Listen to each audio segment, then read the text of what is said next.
আজ ঘাগরা গিয়ে আমাদের সাথে এমন এমন হবে আমরা কখনো ভাবতে পারিনি। চলো ভিডিওটা শুরু থেকে বলি।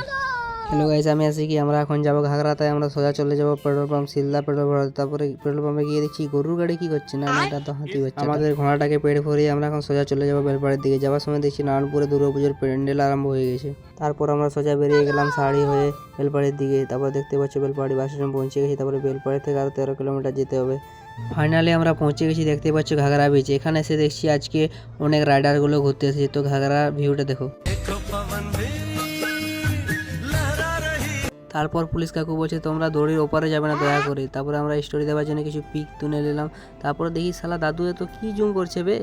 তারপর আমরা এখান থেকে বেরিয়ে গেলাম। রাস্তাতে অনেক ইউটিউবারদের সাথে দেখা হয়ে গেল। তারপরে আমরা ফাইনালি পৌঁছে গেলাম তারাফানের ড্যাম।